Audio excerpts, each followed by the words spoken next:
What's happening, everybody? I'm back. It's me, your resident supervillain, Mr. J. Washington, and I'm here with the Season 1, Episode 6 review of Stargirl on both the DC Universe and the CW. Now, if you have not seen that episode yet, come on back, because there will be spoilers. I gave up on Winston for this one. I just gave up. Y'all know I love him like a brother. We're doing all the other reviews together, but I don't think you're going to catch him on 6 episodes, so it's me here. Thank you for everybody who's giving the comments and reviews on the previous reviews, comments and, everything in the comment section below. On the previous reviews, I appreciate all you all. Yeah, this show is actually good. It's funny. I was talking with my daughter's mother earlier today, and I was asking her, has she watched Stargirl yet? And she was like, no, she didn't like it from the trailer and what she thought what it was going to be. And I'll admit, again, I've said this openly week in and week out. I thought the trailer made it look like this is going to be super cheesy. This is not going to be something I get into. And then I watched it and I'm like, I'm into it. I'm here for it. You know what I'm saying? The thing I love about the Berlanti-verse, if you will, is that they show you the possibilities of what the world could be. And what I mean by that is, in the very beginning, we've talked about, and by we as a society, a woman being a quarterback on a all-male football team. We've talked about that numerous times. It's been a discussion, and some of their guys are gonna be like, "Oh, girls can't play quarterback, or they can't play football," or some women that are saying the same thing. But you see that Artemis Croc, she's the quarterback of the football team, and after she runs in the quarterback, there's a quarterback draw play. When she runs in for the touchdown, her teammate Brian, a black guy, he gives her a late hit. Now, she pops up, was like, yo, what was up with that? It's a late hit. He was like, nah, I think it was good. And she was like, the only reason you're doing it is because I'm a girl on the team. And he was like, no, I did it because I think you're not that good. Which I think I love that line because it shows you how much BS a lot of dudes will throw out real quick. Because, yeah, you hit her like that because it's a girl. You might think she's not good. For sure, you might have that opinion. But more than likely, your opinion is based upon the fact she's a female. And it was like, yo, she's a woman, and it was a good scene. But then you have the coach take her out, and I love it because then you get her Artemis's parents sitting in the bleachers. So Mr. Croc and Mrs. Brooks, they're sitting there and they're looking at him like, yo, she should be playing and all this shit. Like, what did you talk about? Like, she's a star. Do what you got to do. And you're like, well, damn. Let me see. Yeah. Okay. So then later on at night, I made sure I was reading my notes again with y'all. Y'all know I keep shit real here. It's not gonna act like this is the most pristine, perfect review where everything is just a jump cut to the. All right, let me talk about that. No, I was like, if I'm reading notes, I'm gonna read notes while y'all talking to y'all. But then the parents catch the coach after school. And the coach is like, yo, I've been intimidated by parents like you all the time. Like, yo, if I want, I'll sit your child the whole season. And her daddy, Casey Jones, clocks this mod with a baseball bat. Like, dude is murdered. And while that's happening, Principal Bowen, she texts Jordan, who's Icicle, and tells him, look, the gym rats are at it again. So you find out later, because I'm not going to go bit by bit, you'll find out later that Crocs and Brooks are really Sportsmaster and Tigers. And Sportsmaster does look like Casey Jones. Like, I'm like, okay, I see where they got the likeness and the idea for Casey Jones from. But he also whoops way better ass than Casey Jones. Like, that man has targeting skills. Pat catches Courtney, because we pick it up basically from the last night, from the day before, and Pat catches Courtney out after she sneaks back in the house, right? And he lets her know, like, yo, what are you doing? I like the fact he mentions about the lantern. The lantern, when he was like, it can kill you, but it doesn't do anything without the ring. So, before, and I think last episode, I said this show may roll directly into the Green Lantern HBO series. And I still hold to that. But that line right there just made me think a whole nother direction. What if, with this Green Lantern series on HBO Max, what if it is actually Diggle? I mean, don't get me wrong, I'd be happy as hell to see my boy Dave take up the mantle. Because it now all falls in line. Remember, in the series finale, Arrow, he finds a box that lights up, and we all know, of course, it's the ring that falls from the sky. What if that's the ring? The lantern battery is separate, and he ends up in Blue Valley in the season finale of this, and that starts off Green Lantern Corps, or however they want to do it. I'm curious about that.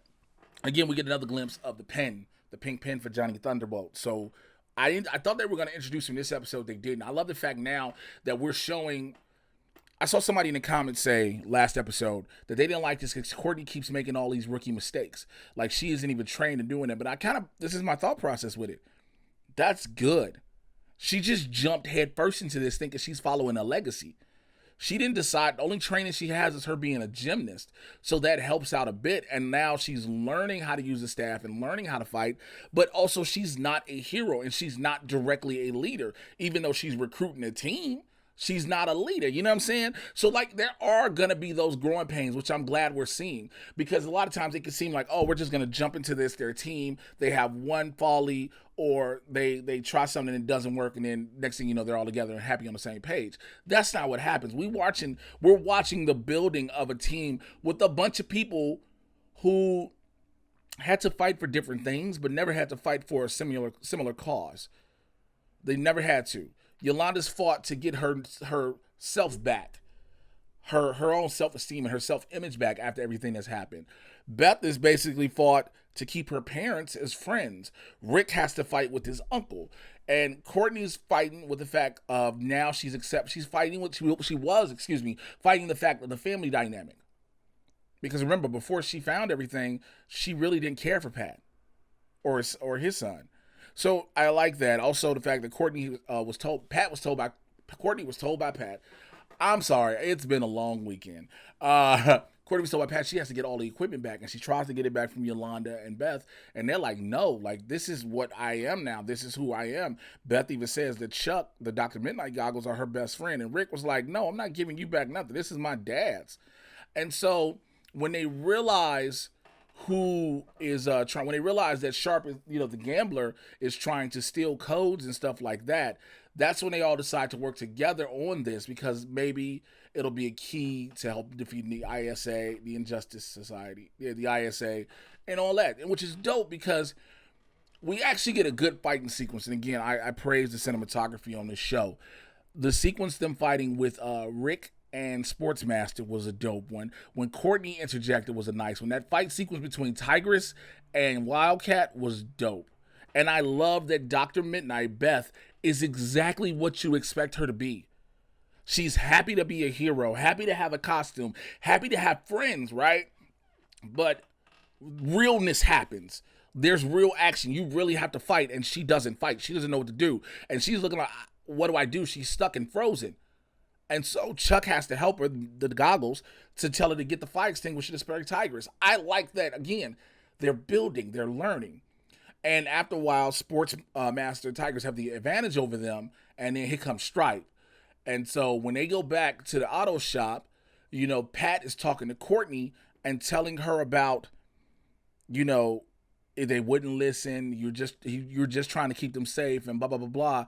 And then Pat was like, man, sounds like exactly what I was telling you. And I love how that is a TV trope. That's a common trope, but it happens. It was cool.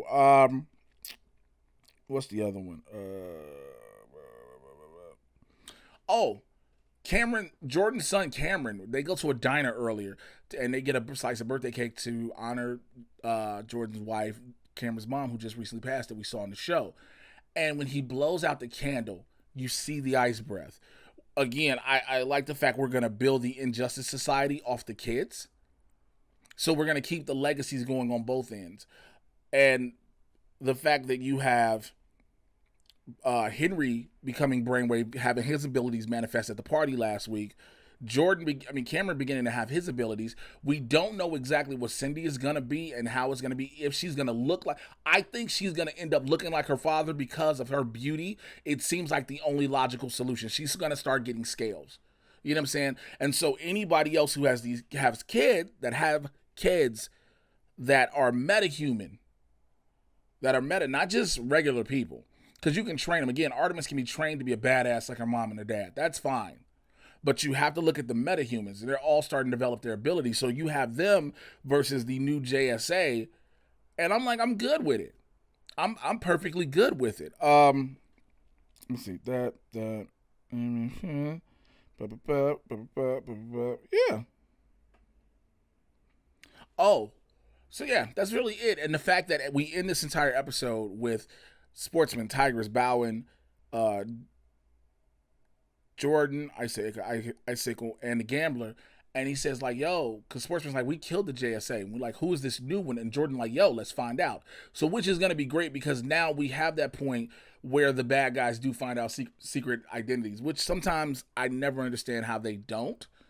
You know, when you look at Stargirl and you look at Courtney, the mask could help to be like, okay, I can get why I couldn't tell, but unless you're saying like, yo, it's a bunch of blonde white girls in Blue Valley that look just like that with curls. Like, I never understand that if y'all get where I'm coming from. I didn't want to drag out this review with this, but this was a good episode. If I had to give it a rating 1 to 5, I'd give it a 4.5. It didn't have everything that I loved and everything that I like about the show, but it had enough to keep me interested and still keep me vested in this. The next one, of course, is probably going to be Johnny Thunderbolt we get as a member of the JSA. And again, I think we're going to tease this Green Lantern to the end. I don't think we'll get direct Green Lantern early on. Because I got to figure out how many episodes this is. I think this is probably 13 as well. I'll double check. But there's nothing wrong with that. Again, we're going into episode 7, so we're halfway there. I think this show continues to build. I think we have to give it a shot. And again, I know that says a lot when it comes to all of these DC CW shows. Some don't last. Some don't hit. You know, it's the moments where shows that are hot, they can taper off. It is what it is. Again, Stargirl may taper off. I'm not gonna say that it won't. But as of now, I'm into it. You know what I'm saying? Like, all of us who watch these shows, let's be honest with yourself. And while I'm talking to y'all on the camera, when you first saw Arrow, again, we know Oliver Queen's story. Oliver Queen is just a remix of Bruce Wayne's story. We know that, right? Cool.